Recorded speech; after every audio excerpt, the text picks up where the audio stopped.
Quick look today at the SUBOX Mini from Kanger. This is a sample that was supplied via Gearbest for review, so I'll just show you the pack and contents. On the back here you can see you have the authentication sticker and it lists out some of the features. A few colours available for this. You'll also see a date of manufacture on the top.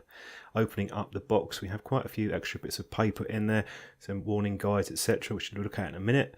Onto the box, we shall take that out. This is the black piano black version that I have. You have quite a few different colours to choose from, and you get a single tank included with this. No extra coil in the pack, and a short micro USB cable. Running through some of the included bits of paper, these are more warning guides about how to operate and open the tank up, and also about batteries and registering the device online to make sure it's authentic. Now all I'd say on that is make sure you get yourself some decent 18650 high drain cells.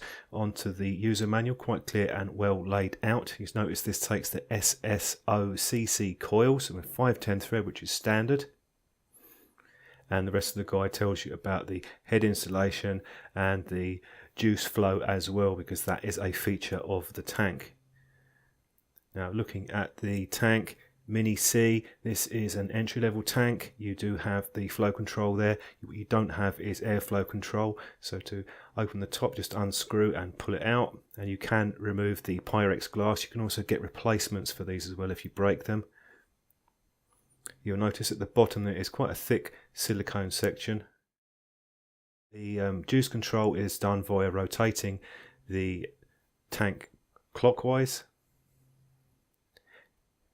So that opens and closes the holes. You'll see there's a sort of mechanism there on the bottom. We'll show you that in a minute. Now the top of the tank is plastic with a metal thread. And filling this up, just be careful when you're filling it up, because there isn't a whole lot holding onto the tank. It's just that silicone section at the bottom. It's not locked in place until you put the top thread on. Now I've just screwed it back on. Give that a few minutes for the juice to absorb into the cotton. Now let's take a look at the battery box. Piano black finish on this. I quite like it myself, but you can pick other colours. Decent layout, nice bit of spacing between the buttons. You have that micro USB port at the bottom. On the other side you'll see that there is the Kanger logo. Now this has a magnetic door or closing for the battery box cover, so you see the Kanger logo there. At the bottom there is a small indent, so it helps you remove the door off. You can pull it off if you have enough grip, but it seems to stay in place quite nicely. I didn't have any problems. I was initially worried to see whether or not it would be strong enough to hold that, so push that off. And you'll see you have the 4 magnet sections there, and you have the markings for the batteries, so positive and minus. The positive is at the bottom. You can't really insert it the wrong way because it won't really fit easily, but aside from that, even if you do, nothing will happen, so it's quite safe in that regard. Now putting the cells in here, I have the LG HD2s. I've done a video on those which I'll link to at the end of the video, and then booting up with the Kanger and the standard display, so it gives you the voltage, then the ohms, and then you have the power, so you can short press to adjust the power in fine increments, in tenth, or you can push and hold down, takes it down to the 7 watts, right the way up to the 50. Pretty straightforward and simple, no problems at all with the buttons on this, didn't have any issues in use. 5 clicks turns it on and off. Now 510 thread at the top. Now you can use this with other tanks if you get an adapter. You don't get these included, I'm just showing you just for the sake of it. I sometimes use the Ego style Clearomizers with this, so you can screw that in at the top and use those. Just make sure that you drop the power level right down depending on the coil that you have in there, otherwise it'll be a bit too much. We'll put the standard tank back on now, and we're moving a bit closer just to show you the OLED display. It's pretty bright, this display, quite happy with it. It will show you the ohms of the coil, which in this case is 0.3. The standard tank that you get has a 0.6 ohm, and I'm just comparing it to a couple of other battery boxes that I have.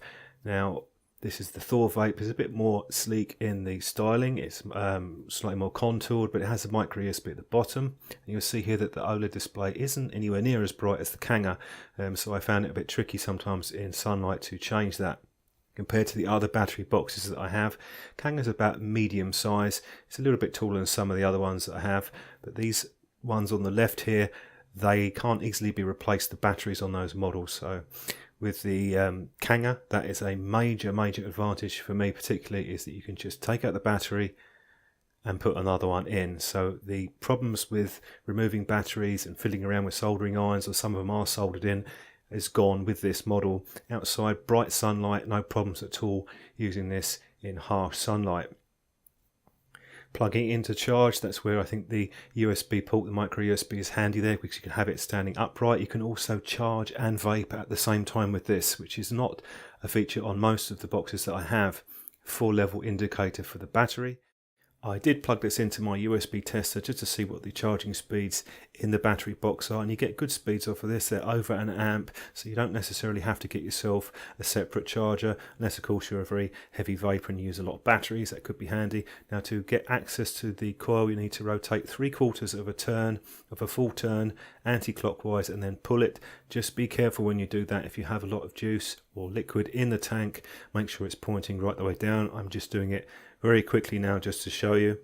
You'll feel it hit a stop position, and then you can pull it out. It takes a bit of getting used to, but it's okay. Make sure you don't over tighten that tank on there with the 510 thread, otherwise it will make it harder to remove that. You might accidentally pull it off, so there's potential for improvement in that area, I think, but it's okay. Just make sure you don't go mad with tightening it down. Now, summary on this, with the Mini C, overall I think the big appeal with this would be the battery box. There's some big advantages, particularly with the easy access to the 18650 battery. It means you can keep a spare at hand. If the battery wears out, you can replace it. These boxes should last quite a long time, and it avoids the problem of pulling apart the normal battery boxes, getting a soldering iron out and trying to replace the battery, which is basically a hassle. So that is a very significant advantage that I would consider anyway for long-term use.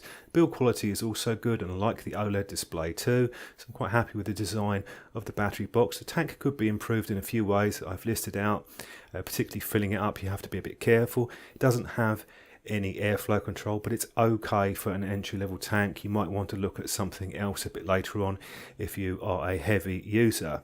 So thanks very much for watching the video, and I hope that was of some use, and don't forget to leave a comment below and let me know what you think of this.